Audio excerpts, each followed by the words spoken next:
obviously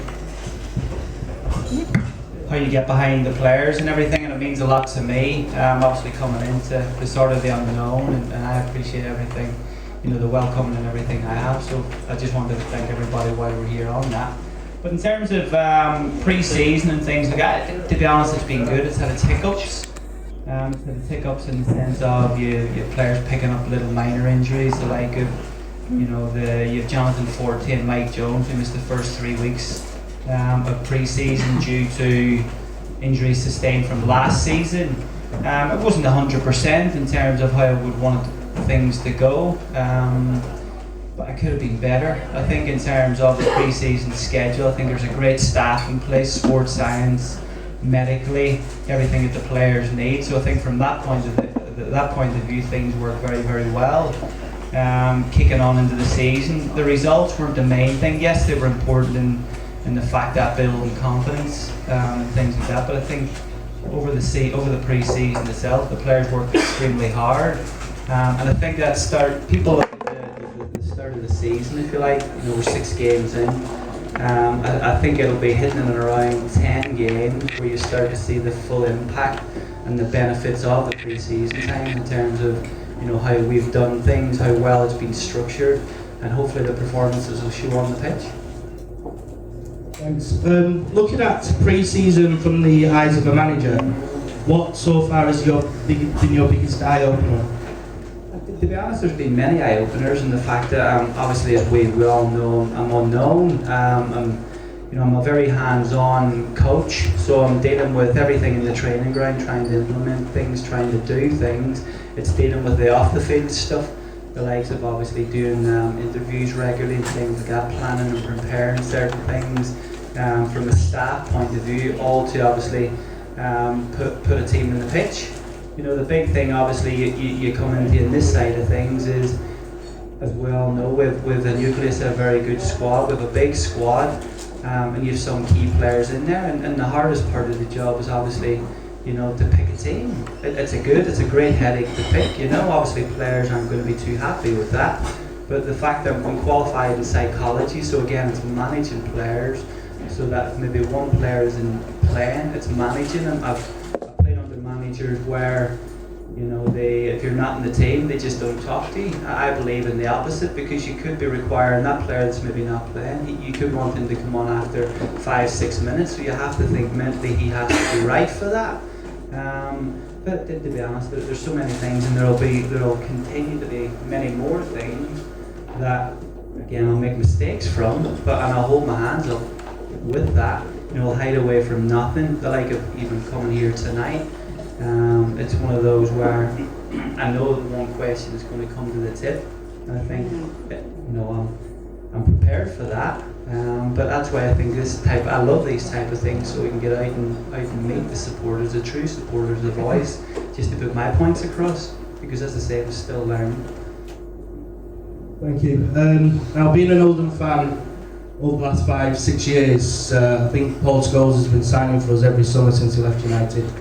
It's one of them dreams that some fans had, some fans haven't, but there's been other mention of names over the last 12 months and over the pre-season, players wanting to come to the club.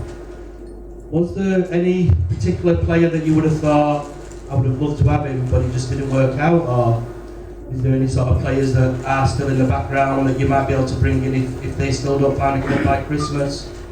Yeah, to be honest, we're very proactive, and I'm very proactive in the fact that I've lists and lists of players that can make a benefit to the team. But as I say, the list is pretty much endless, and I have to be realistic about what I'm doing. The big thing for me now is working with the squad, putting as much detail as we can into that squad to get the best out of that squad. But it's not to say we could pick up a few injuries and things like that, or we might want to add 1 or 2. Again, it's a working process that to be honest, I look at every single day, because you also have to accept for players being injured, players out of form, and you have to act quick. And the good thing about it is we have a good list available should that happen, and again with a good backing of the board. I mean, going back to what you said there, as a qualified psychologist and being able to deal with people and the problems, was you aware coming into management that it's been mentioned by previous people that you do need to be their uncle, you do need to be the teacher, you need to be the psychologist, the social worker. All them jobs rolled into one. I mean, when a player comes to you with a problem, is it something that you think, yeah, I've got to take my time with, or is it something you'd rather let somebody else deal with in the coaching staff? No, as I say, I shy away from nothing. It's again, I've seen and I've played under managers that have just sort of, a player might have a certain issue and he's just been panned off to the side. I don't believe in that. I believe in standing up front and facing any challenge. So like if any players have issues or problems, which they have, I'll help them, because at the end of the day I'm asking them to give 100% for us on the pitch, and in order for that to happen you have to keep them happy, you have to motivate them, you have to manage them, no matter what that is. Well, we've gone over pre-season and we've started the season at Warsaw. Being your first league game as manager, did you have in your head the perfect 11 to start? A week beforehand, a day beforehand, the morning of the game? I mean, when did you get in your head the 11 that you would like to start, and that 11 you wanted to start, was it the 11 that actually started? Yeah, you know what, it's a whole working process, and it all starts from that first day of pre-season, and I'm not one of those just to pick players on maybe a name or something like that. For me, it's go and show us what you want. Go and show us that you want to be in the team. Go and fight. Go and have the commitment. Go and give up everything you got. I say to the players and team talks and things like that, when you're going out and you're playing against the opposition, you have to win your individual. You have to want it more than them. If you want, you take it personal. And then for me, it's about winning them individual battles. So if it's a striker playing against our centre backs or something, you gotta want it more than them. And that's the key message. And that's what from the first day of pre-season, that's what I want the players to show.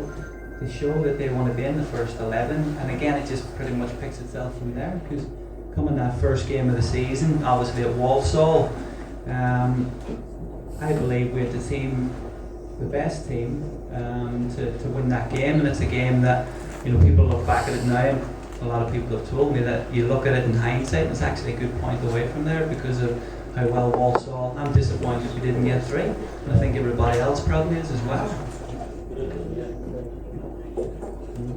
In regards to trading, question going on to that one, do you and Dino at the moment or in any other element on the training ground play good cop and bad cop? Is there one of you that'll be a little bit too authoritarian, or one of you not going to come here, I'll give you a cuddle? Yeah. Again, I think I know what players to manage, what players need that maybe the kick up the backside. Dino, to be fair, is brilliant. Obviously, you know all about Dino's brilliant. Dino, again, like myself, is very hands-on in the training ground. We have no problem if people aren't maybe pulling their weight in training, if they're maybe sulking that they're maybe not in the team. We know how to manage that. But I think the both of us, we've no problem in letting off steam if we need to. Dino might do it a different way to me. Again, I like to manage players, but it's definitely a good combination that I think works very well.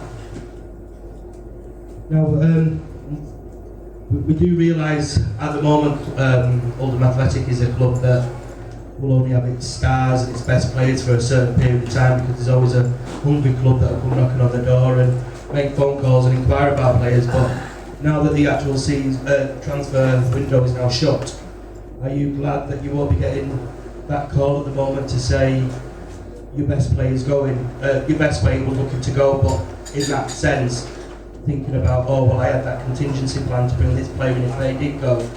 Is that sort of like a relief now that you don't have to do that, or was there other players that you were thinking, I won't mind bringing them if we would have lost X, Y and Z? Yeah, I'm not going to lie, I think you have to be prepared for that, because one day you could maybe get the call to say a certain club bid for a player, maybe it's a bid that you can't turn down. So as I say, I have a list of players that, if somebody did come in and put a big bid in for a player that you can't turn down, we have to have that plan B, But the good thing about it is we didn't get any calls about any players in respect that, which again I was very happy about, Looking back at the games that we've played so far, 6 games in with 4 draws, 1 loss, 1 win. Have you watched the loss and the 4 draws a number of times and actually put down on paper, or at least in your head got it right, of what you could have done to win them games, or to get that extra goal where needed? Yeah, if I'm being blunt and honest, there's games we should have won, there's games we maybe shouldn't have. I reflect a lot. I go home and stay up very late just because of all the errors or all the mistakes I want to put right. And again, the training ground's the best place to do that. We've played 6 games. People say it's been a good start. It's been the best start in a couple of years, but I disagree. I disagree. I think we have high standards. We have a good squad. It could be better. It could be better. I think at the end of the day, as I said before, this is a big club. This club, deserves to be higher, and I'm at that pivot in terms of trying to create that. I'm very critical of myself and a big demand on what I want to do and how I want to do it. And as I say, I want to work hard for you guys because you guys deserve it as well. Because at the end of the day, you look at probably the same thing every year, every 2 years, sitting down with a manager, and it's probably been the same old spoke year after year after year for the last 20 odd years, and I want to change that. I believe I've got the tools to do that. I do believe it will take that a little bit of time, but as I say, I can't possibly work any harder to try and achieve that, because I think everybody associated with the club deserves that. You can see the voice in the Saturday talk a lot about it in the media in terms of how well you get to be set behind the supporters and make it the 12th player. I stand by that. It gives me goosebumps in the fact that I see that, because you know that, and then that gets the adrenaline pumping, and you want to be on there and you want to be playing. And the big hope then is that we can get the 3 points. Sometimes we do, sometimes we don't, and it hurts. It hurts. With the injury, the main injury that we've got this season so far is Cassidy. You brought him in to do a job. That was a big loss for the team and for the tactics that you had in your head to put forward. You brought in a young lad called Stan. Do you believe that he's the like-for-like replacement for Cassidy, or are there elements to the final third of the game where you need to move certain things about to get him to play up to his strengths? Or do you think that you can just slot straight in and you can still continue to try and play the way that you want to play with Cassidy being there? Yeah, no, to be honest, that was, again, I've no problem in holding my hands up if I think I've made a mistake. I just didn't for 1 second think that the Cassidy situation would happen, because I'd in my head the 2 that I wanted to play up and how I wanted to play. And I suppose I can get a bit of stick for it now, and I'll take it. The fact that, but I'll stand by it. The fact that I will play attacking style of football, it hasn't shown yet. Cassidy was a big part to that. Obviously, get injured, a couple of games in, which had a big impact on how we wanted to do that. So then we tried to get that similar type of player in, where we could stand from Leicester. Similar type of player. Jake's got that experience as well. So Stan's just come back from international duty today. He'll be back in the morning. So we'll have to monitor how that goes. But again, I'll stand by, and previous weeks we've been working hard towards attacking style of play. You look at, it's probably been more evident in our away games, but again, I'm still not happy with it. You look at Bury and you look at other games that we've played where we've created good chances, Walsall and teams like that. I think we can be more effective on it. We just need to be quicker in our play. You look at people. I think now we've set up a 4-4-1-1. I think I've heard a lot about it. It's actually a 4-2-3-1, and what I'm looking for there is you have the one striker, but you're looking for a diamond effect and the full-backs to push on. The problem we're having, at times it goes up there too quicker. We can't get the full-backs to support quicker, and it almost looks like, it probably is to you guys, boring football, but the intentions are there. We just need to compact the pitch to make it happen. And as of yet, it hasn't happened so much, but it's something that I know will kick into place, and when it does, that it'll give the players big confidence. The problem we're having now is when players attack, they're too worried about that defensively, while I want them just to focus on that attack. And when they start to do that, then you'll see the impact that we can have in the final third, because I think we all agree we've got the players to do that. With Jake, he'll be back hopefully 6 weeks. With obviously unfortunately 3-game ban.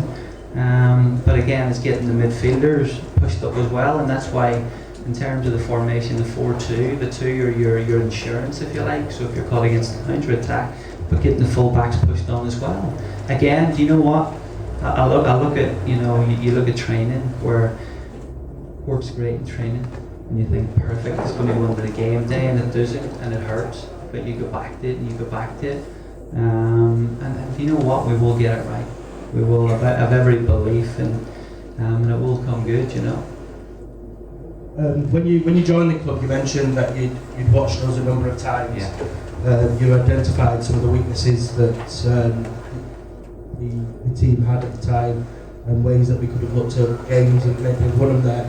Would you say that you've plugged all those weaknesses, or with the players that are still in the team that showed their weaknesses at the time, is it a case of developing their understanding to how you want to play and to play into them weaknesses, to their strength, to overcome that weakness? The big thing again is changing the mindset.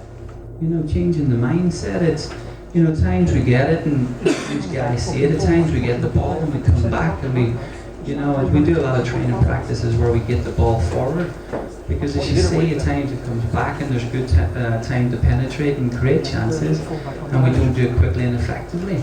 But again, it's a working process. But again, it's a mindset, changing the mindset of the players, for them to have the belief to take the game to the opposition, to push up, to get the whole group up, not worry about what goes on in there, in order to be more attack minded.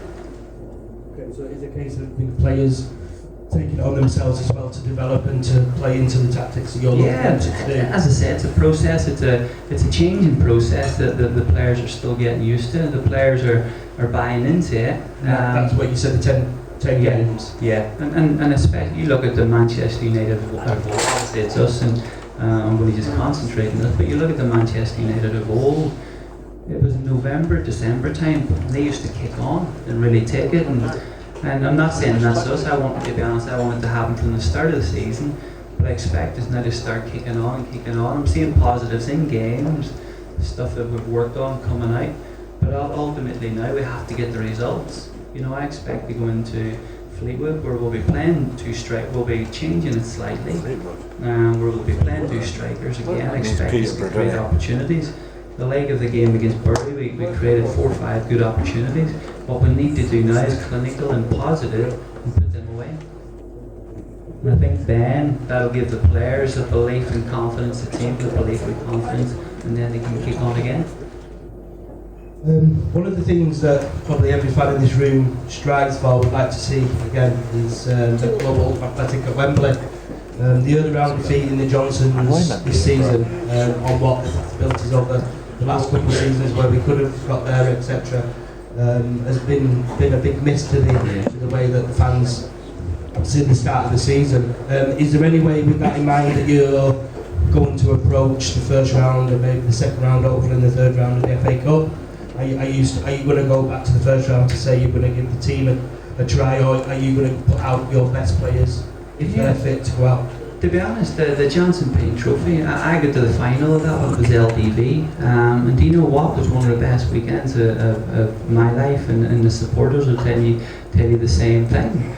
The Johnson Payne Trophy, to be honest, I wanted to go and win. If I'm being honest, I do a lot of shape on the Thursday and the Friday, and when we get in, we've obviously got the game on the Saturday. On the Tuesday, I couldn't do any shape on the Monday because we had 6 who required a fitness test. Come into the Tuesday afternoon, they were having fitness tests. We didn't do any shape or anything. We weren't not using that as an excuse, by the way. We didn't do any preparation, which again hurt, and which I'm very critical of myself. And the fact that sometimes things are out of your hand. The fact that if they were having a fitness test at 12 o'clock to see if they were okay for the night, because I wanted a strong. I basically wanted in and around the same team that played on the Saturday and the Tuesday. I want to build a settled side that winning becomes a habit. And Tuesday I wanted that the same as well, and obviously players get brought in. To be honest, the performance, as we all know, was poor, which I was very disappointed in. But as I say, for that time, you know, it's just out of our hands because our preparation wasn't how we would have liked. With your coaching, like I said, there's different elements and facets to being a football coach. Your coaching qualifications, etc., at the moment extends to being an FA educator. What does that involve? Does that mean that you have to help facilitate other league managers' training sessions, or is that where you get fans, or is it players, or is it managers together on off season to go through training drills? Yeah, classroom element. That would have been previously, obviously, on my previous jobs, and that where as part of that you're putting on courses, you're putting on session for different coaches, different managers, whoever that may be, on whether it's tactical shape or that side of things. But again, that's previous job that I don't do anymore. It's a job that I find very beneficial in the fact that you're trying to help the next modern day coach aspire to be something, because I'm one of those people who like to help, like to get the best out of each other, like to see people fulfill their ambition, whether that's through coaching or whatever. I like to help. The same way here, I like to help. I like to, you know, I want to see this club grow back to what it was. You know, you meet supporters who come into the football club and tell me about the history and things like that, the club, you know, from the good old times of Joe Royal.